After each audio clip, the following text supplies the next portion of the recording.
bawat Pilipino, magbabatid sa publiko.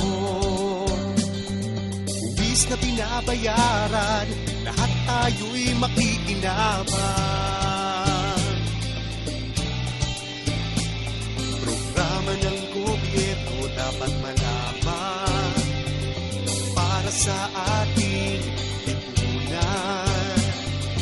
Kaya kami ngayon ay naririto pang ipaabot sa inyong lahat ito. Halina, tara na, tayo na, makibahagi, makisama at makikisa. Isigaw sa buong madla, buwis ay mahalaga para sa ating bansa. Magbayad ng buwis, ating panindigan, sa tamang oras, laging bayaran.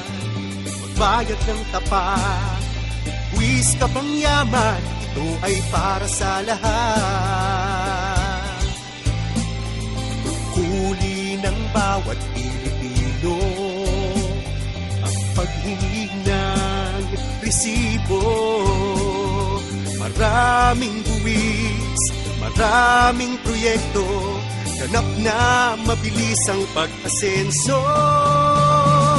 Di na, tara na, tayo na, makibahagi, makisama at makikisa. Isigaw sa buong madla, buwis ay mahalaga para sa ating bansa.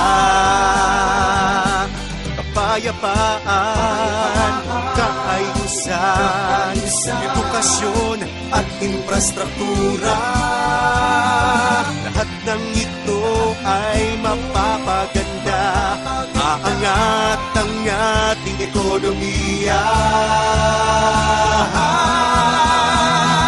Halina, tara na, tayo na, makibahagi, makisama at makikisa. Isigaw sa buong madla, buwis ay mahalaga para sa ating bansa. Halina, tara na, tayo na, makibahagi, makisama at makikisa. Isigaw sa buong madla, buwis ay mahalaga para sa ating bansa. Sa ating bansa, para sa ating bansa.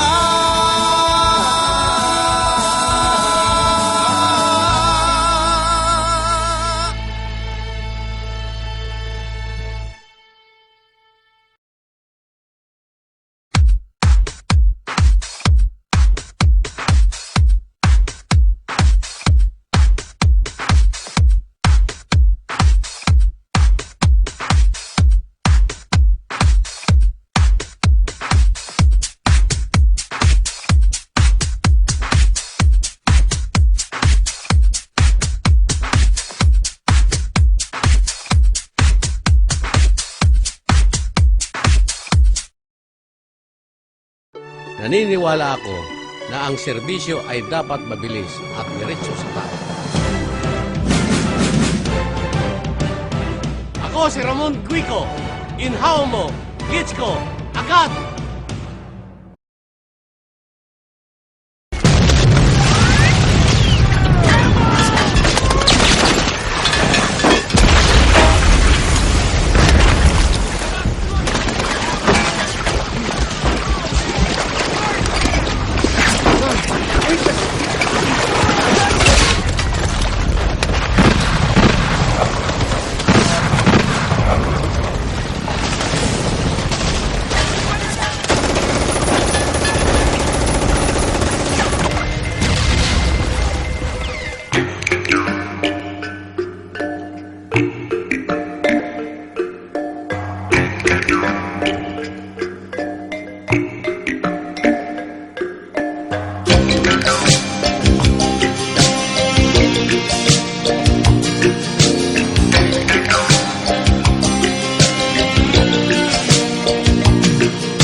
Magandang umaga, Pilipinas. Andito naman po tayo sa ating show, Mindanao Talks.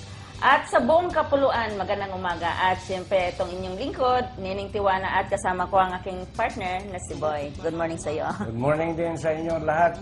Buong Pilipinas sa mga nanonood sa amin, ang aming programang Mindanao Talks nandito na naman. Ngayon, mayroon tayong pag-usapan, kaya huwag kayong umalis dyan. Boy, ang ating pag-usapan ngayon, kasi ang pinag-uusapan kasi, lahat ng mga kasalungat natin, ang Mindanao ay napakagulo. Yes. Oo, no. Sa lahat po ng mga nanonood sa amin at siyempre nakakita, ang Mindanao po ay hindi lahat ng buong Mindanao ay magulo. Hindi lahat na lugar sa Mindanao ay magulo. At siyempre may mga kagandahang lugar sa Mindanao na kaaya-aya at po din yung puntahan po dito sa Mindanao. Lalong-lalo na sa Siyempre sa Mati na napuntahan na namin at siyempre sa Samal din na pinuntahan na rin namin at sa Santo Tomas na talagang Yes. proud tayo dahil nandito ang napakalawak na sagingan. Alam mo, partner, Banana dito, plantation. dito sa Pilipinas, ang daming pumupuntang abroad na hindi pa nakakapunta kahit na lang nang minsan sa ating mga tourist spots, lalong-lalo na sa Samal, lalong-lalo na sa Mati or dito sa ibang lugar sa Pilipinas. Sana pumunta muna sila bago magpunta abroad para makita naman nila gaano kaganda ang lugar natin. Kaya iyayain po namin kayo sa Mati. Ang pagkuha po namin ng footage doon, isa ito sa ipinagmamalaki din sa Davao, ang Mati. Pumunta kami doon, bumisita kami para kunan ang motorcade din ng BIR doon na pinangunahan ng ating RDO na si Monte Claro. No? Makita mo doon, Boy, yung motorcade talagang nagsimula doon sa isang FM radio doon sa Mati hanggang Palengke. Inikot po nila ang buong Mati para ipaalam sa mga tao na sa kanilang tax campaign at siyempre sa kanilang motorcade doon pinapakita talaga na kailangan magbayad po tayo ng wastong buhis at siyempre ang buhis po ninyo ay babalik din po sa atin kasi buhis mo buhay ko. Tama yan, partner. So, para mapanood nyo, huwag kayong umalis dyan at saka magtingin-tingin kayo. Mayroon kami ipapakita sa inyo maganda. At siyempre makita mo sa motorcade, Boy, nandun sa likuran po, makikita nyo doon ang bundok. Napakagandang bundok tanawin sa Mati. Kaya sa aming pagbabalik mamaya, makikita po ninyo. Bago hanap buhay muna tayo.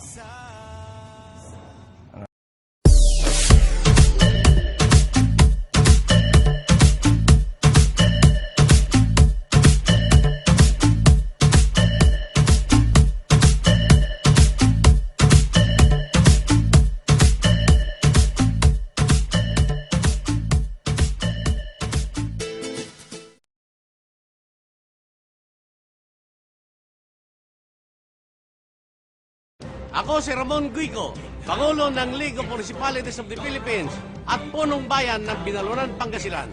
Naniniwala na ang serbisyo ay dapat pabilis at diretso sa tao. Ginhawa mo, gis ko agad! Ramon Guico.